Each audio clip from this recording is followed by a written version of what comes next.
didn't run the city no cap rap news back with another one. This time we got Joe Budden. Said he picks Melyssa Ford. Well, he picks QueenzFlip over Melyssa Ford. Everybody been wondering where Melyssa been last couple of weeks on the podcast. We hadn't seen her. She's been missing. He got a new co-host, new female, Mona. She cool. But everybody, where's M4, man? Where's M4? We finna find out, bro. Salute to the shop. Let's do that transition and get right into it, fam. I ain't gonna lie. Then y'all are right. Something happened here. I ain't gonna. And I'm still here. I apologize. You said, yo, apologies don't mean anything to me. And the change behavior is gonna be, I ain't gonna be around to see if you change the behavior. Melyssa Ford versus Flip, but also Joe Budden. Now, there's a theory out there that Melyssa Ford is gone for a variety of reasons. One of the strongest ones is the possible clash that may have happened between Flip and Melyssa Ford. Now, we do know she was on an episode around August 21st and hasn't been seen since. Throughout the last year, there's been a series of issues that I'm noticing that we may have forgotten. First, there was the whole incident in October of 2024 where she got into it with Flip and she would walk off set. But then in 2025, there was the rant that got her suspended. All y'all motherfuckers looked at me like I grew another but yet the last 40 minutes has been based on the whole premise.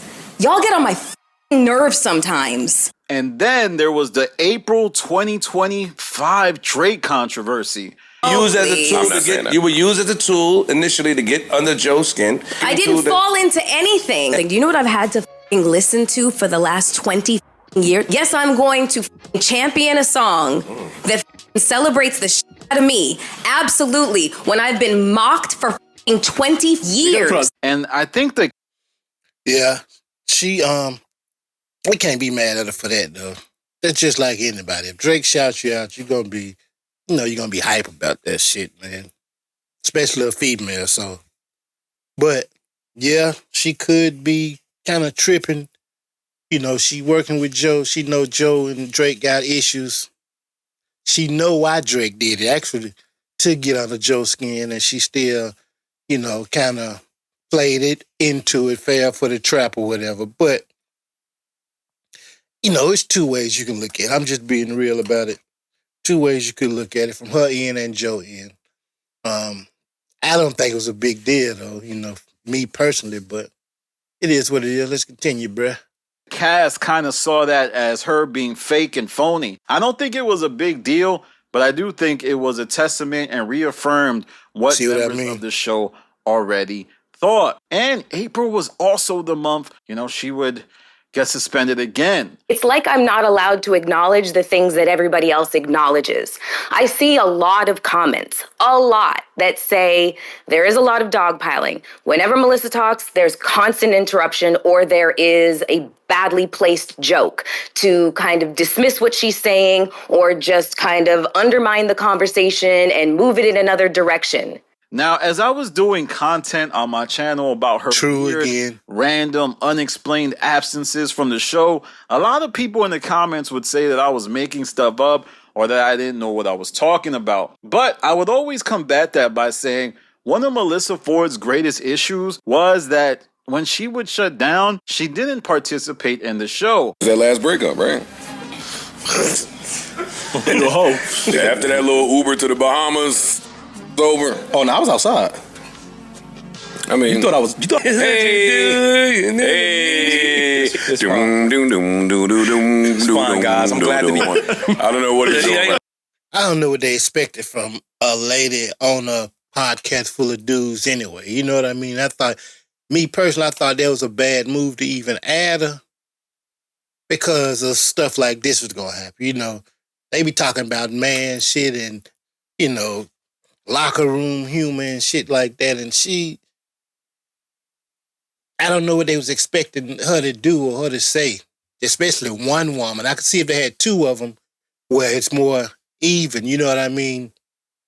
You know, the two women you could have, they they little responses to the shit that the men saying. But with her just in that one woman in that room, it was gonna be an issue from the start. I could tell it. But, he know what he doing. He done made it this for us, so let him rock. You're a different breed. What's up, Mel? Chilling. Making it weird when she was on the Patreon. And that would leave Joe visibly frustrated. And he felt like he was in a safe space to be vulnerable. Melyssa, you could quit this job. You could quit, girl. Now we arrive to today, where I think the most persistent storyline about why Melyssa Ford is gone is a clash with Flip, with there even being a moment on one of the most recent episodes this week where Flip alludes to Joe Budden choosing him over her. Now, I couldn't find the clip. I'm trying to triangulate it so that way I can use it as a reference point moving forward. But if I had to choose between Flip and Melyssa, I definitely would have chose Flip too, because he more the comic relief. He add a little bit more to the podcast than Melyssa did, because I'm a male anyway. I'm listening from a male perspective, so I would rather hear that the banter with them than to hear what she had to say. Be honest, you know what I mean? She was good with the show. She did a good job. I can't front on that shit, but I would have picked Flip too.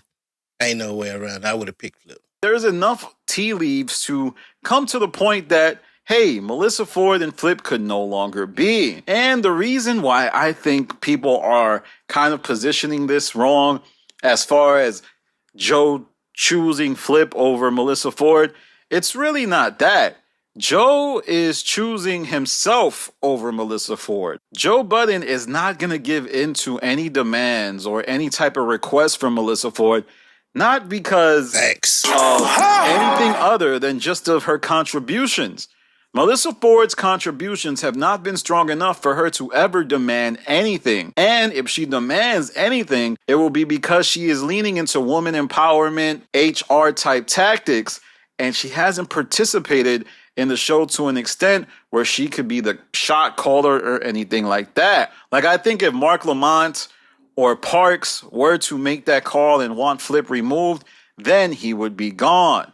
And as a result, you see that a lot of the cast is happy. They look re-energized. I never seen Ish as happy to the day Melyssa Ford disappeared from the show.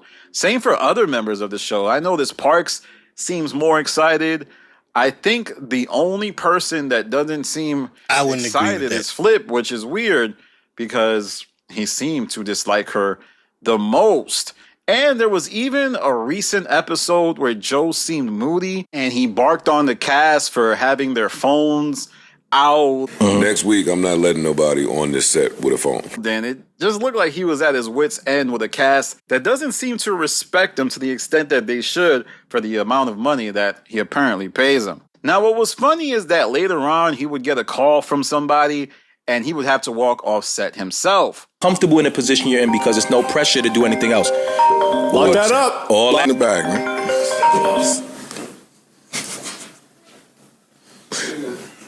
Now, I was wondering, for Joe to go on a rant about how he doesn't allow phones on air and then get a call that is so serious that he has to take it and walk off set, I was wondering, was this about Melyssa Ford? May Ian have called him and gave him an update that he didn't particularly enjoy? I don't know, but I do know when Joe used to talk about Rory and Mal, it would seep on air and there would be big issues and a lot of drama.